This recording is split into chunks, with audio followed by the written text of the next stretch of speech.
আসসালামু আলাইকুম। আশা করি আপনারা যে যেখানে আছেন সবাই অনেক অনেক ভালো আছেন, সুস্থ আছেন। আজ আর একটা নতুন রেসিপি নিয়ে চলে এসেছি। এখানে 4 কেজি দুধ নিয়েছি। 4 কেজি দুধের মধ্যে 1.5 পোয়া চাউল দেব। 4 কেজি দুধের মধ্যে 1.5 পোয়া চাউল দিয়ে আজ আমি পায়েস বানাবো। আমার ভিডিওটা প্রথম থেকে শেষ পর্যন্ত দেখার জন্য আপনাদেরকে অনুরোধ রইল। এখানে আমি 1.5 পোয়ার মতো চাল নিয়েছি। দেখেন এই গ্লাস দিয়ে 1 গ্লাস আর আধা গ্লাস নেব।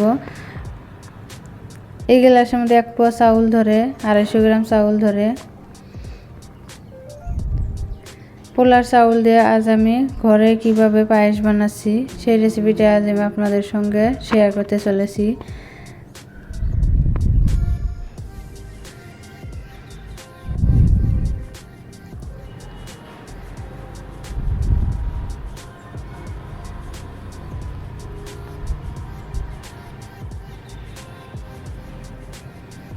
চাউলটা ধুয়ে নিয়েছি। ধুয়ে নিয়ে আমি কিন্তু ভিজায় রাখি না, ধুয়ে সরাসরি দুধের মধ্যে চাউল দিয়ে দিলাম।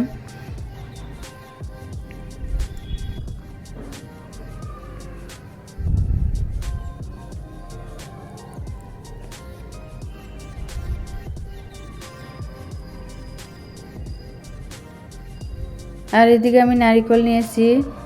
ওইদিকে চাউলটা ফুটতে থাক, আর এদিকে নারিকেল নিয়েছি, নারিকেলটা কড়াইয়ে নিচ্ছি। যেহেতু পায়েসের মধ্যে নারিকেল না দিলে আমার ভালো লাগে না। নারিকেল ছাড়া পায়েস বানালে আমার একটুও খাইতে মন চায় না, সেজন্য আমি পায়েসের মধ্যে নারিকেল দেই। নারিকেল দিয়ে পায়েস বানালে বেশি সুস্বাদু হয়।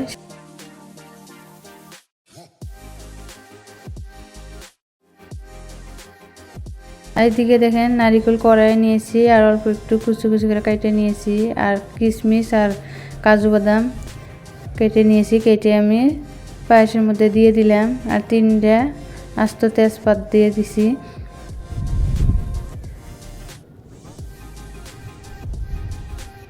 পোলাও চাল দিয়ে মুখে লেগে থাকার মতো সুস্বাদু পায়েস রান্নার রেসিপি।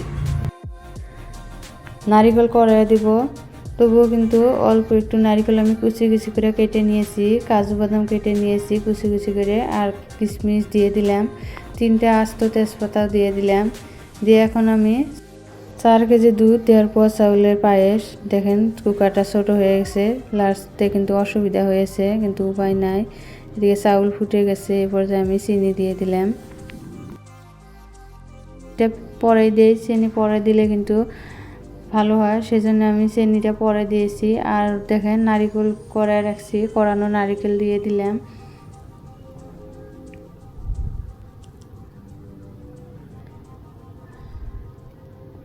আমার ভিডিওটা যদি আপনাদের একটু ভালো লেগে থাকে প্লিজ লাইক কমেন্ট শেয়ার করে দিবেন। নতুন বন্ধু হলে আমার চ্যানেলটাকে সাবস্ক্রাইব করে দিবেন। এই পায়েসের মধ্যে অনেকেই লবণ দেয় না, কিন্তু আমি ছোট চামচ দিয়ে 4 চামচ দিয়ে 1 চামচ লবণ দিয়েছি। পায়েসের মধ্যে একটু লবণ না হলে কিন্তু ভালো লাগে না, সেই জন্য লবণটা দিয়েছি। আমার পায়েস বানানো শেষ। সবাই অনেক অনেক ভালো থাকেন, সুস্থ থাকেন এবং সাবধানে থাকেন। আসসালামু আলাইকুম।